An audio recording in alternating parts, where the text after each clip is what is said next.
So, what is happening now in the Middle East is something we have discussed with those leaders. I have really discussed with those leaders.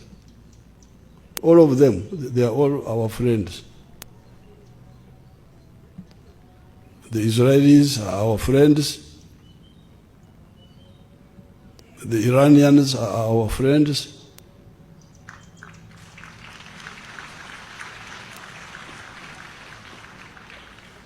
The UAE are our friends. The Qataris are our friends. The Saudis, the Americans. And when they were fighting last year, I put out, you know, I am chairman of the non-aligned movement. Up to now, I am still chairman. But when the fighting started last year, I first kept quiet. I didn't want. But after some time, I issued a statement. My staff can get that statement and give it to the people who are here, where I really externalized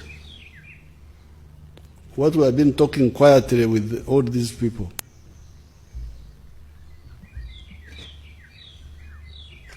You will read it. But the whole problem starts with what we call in English chauvinism. Chauvinism.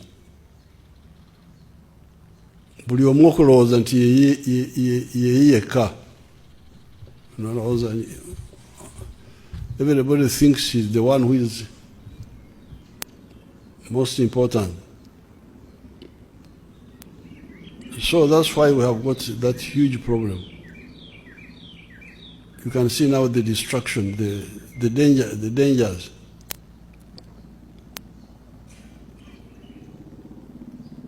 I discussed with the Iranians, with all of them, the leaders, Ahmadinejad, Raisi, the one who was here, all of them, Hashem Rafsanjani. I was saying, you people, the Iranians now, why don't you recognize Israel? They said Israel does not belong here. It is not, it is a transplant in the Middle East. I said, no. Me, I know this part of the world from the Bible. You are all mentioned in the Bible. The Jews are mentioned. The Persians are mentioned. There's another group called Medians. The Philistines, Palestinians are mentioned. Goliath was a Palestinian. Why don't you? So I told them, you should accept Israel so that we implement the two-state solution. Then I go to Netanyahu, who is a good friend of mine. He has come here many times. We're in this house here with him and the president of Sudan.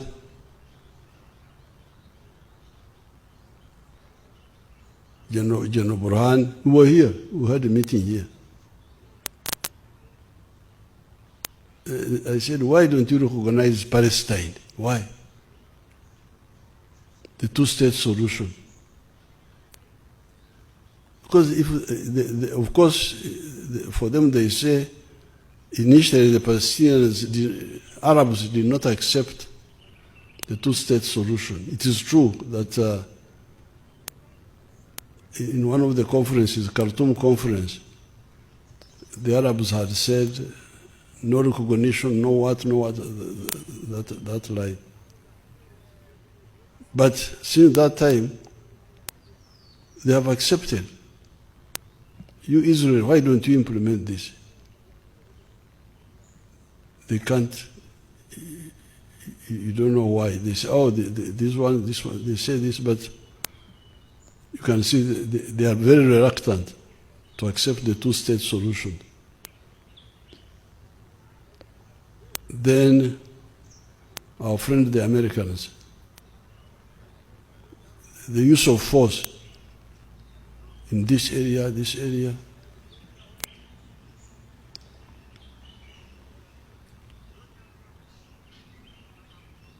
In that statement, I gave the history of all these mistakes. When I went to Sudan, Khartoum, invited by Omar Bashir, that was the last time I was there. It was some years ago. We were in the big hall in Khartoum, where they have public meetings. And then I said, you people, what do you call identity in Arabic? They told me Hawiya, that is called Hawiya, identity. Then I said, what do you call interests? Then they said it is called maslaha. So then I said, you people of Sudan, what politics are you following? Is it Hawiya or Maslaha? The whole laughed. They all laughed. Now, that was the big problem here. In the 1962 elections, the problem you have is that what you call history, I call current affairs. Because I was there. I don't know, God has really favored me.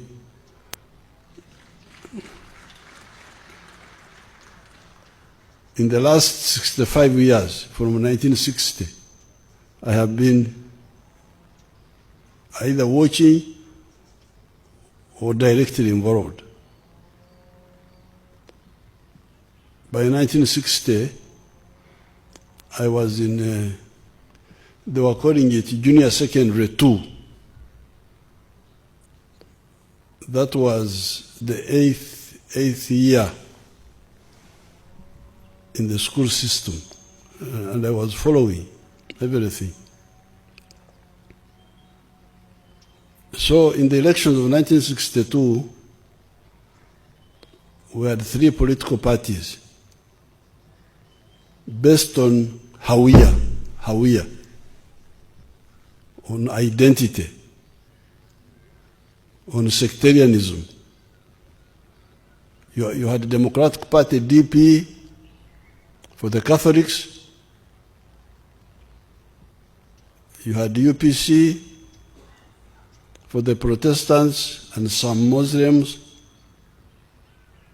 And then you had Kabaka Yeka for the Baganda Protestants, tribal and sectarian religion. That was the poison that almost destroyed Uganda. Because in the 1962 elections,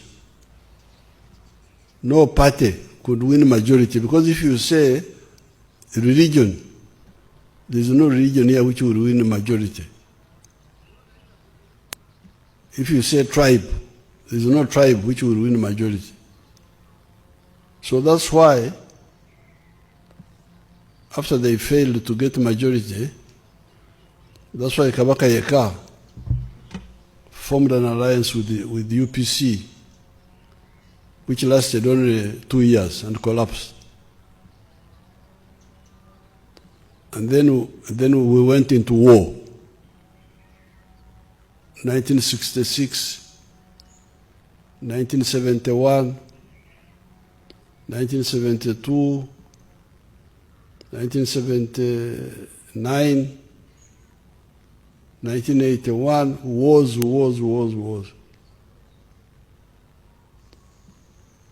However, from 1965, the student movement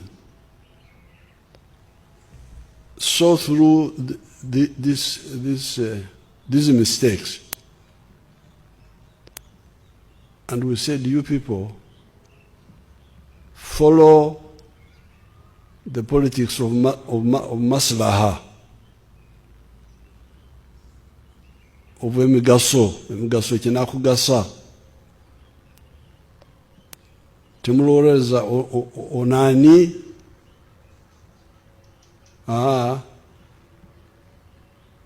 atuyamba ki kyemba mutandikirako.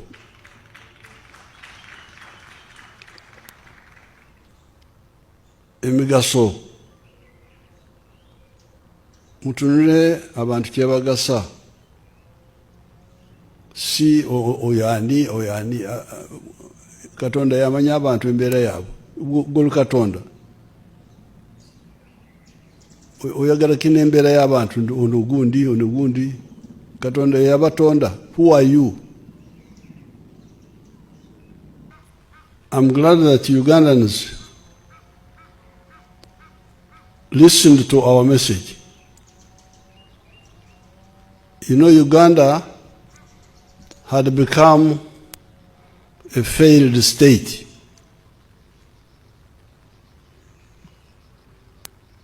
It had been undermined by the poison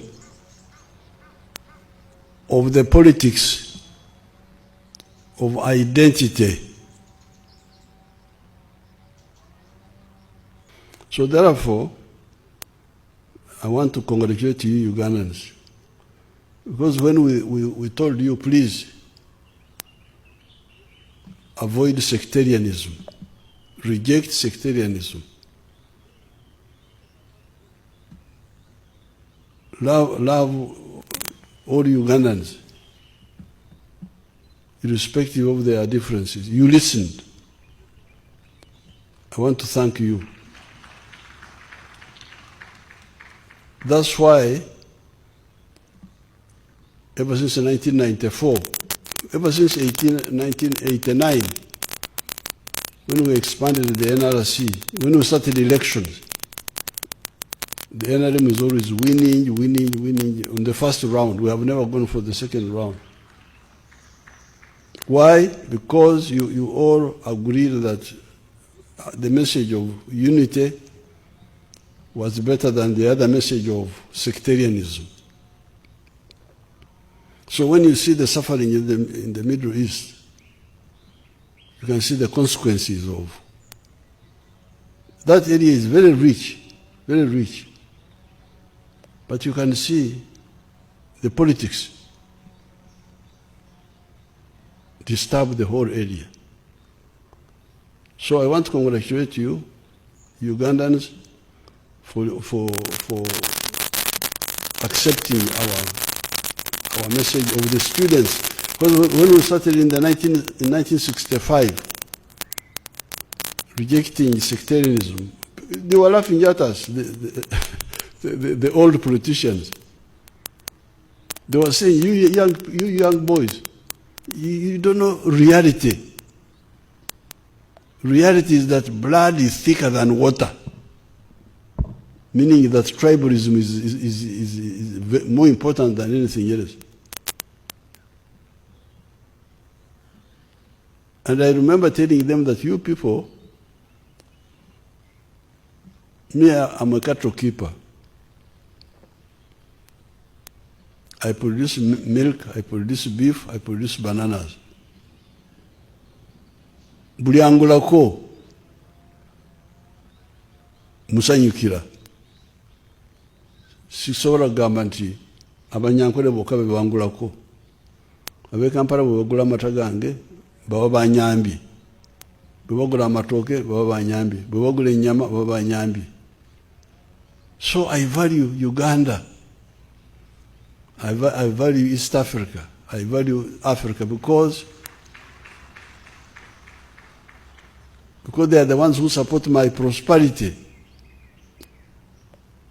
When you come to Victoria and you find I have built a good house, it is not because of my tribe. It is because of Uganda, of East Africa, of Africa, because they are the ones who buy my milk, buy my beef, buy my bananas. So, dividing people is really short-sighted. It's even against your own interests.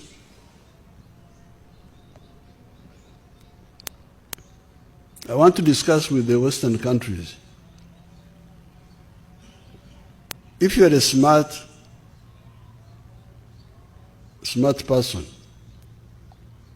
especially if you are a smart businessman, why would you want to trade with a poor man? A poor man anakuyamba chi?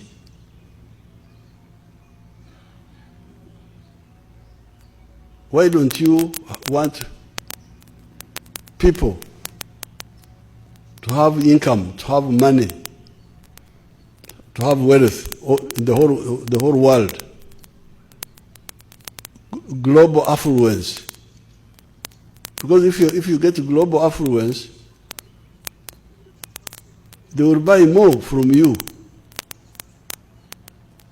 Poor people, how much will they buy from you? So I would want to really to get time and discuss with all these people the issue of global affluence, which would benefit everybody.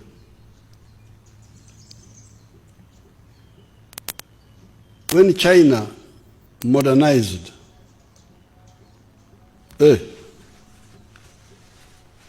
mumpada kazindaro, yamwe, you are the ones who gave me the kazindaro. Ne kanyanguye kuanga ifturu is about to come now. When China modernized, in 1986 I was trying to build a steel industry here. But I was told, I said, no, steel has no market in the world. And indeed, at that time, a ton of steel was $200. But when China started modernizing and building modern infrastructure using steel, price of steel went to $900. So the prosperity of China benefited me here. The price of copper went up, the price of all those products. So therefore, I would like to use this Ramadan to call upon people in the world to work for justice everywhere.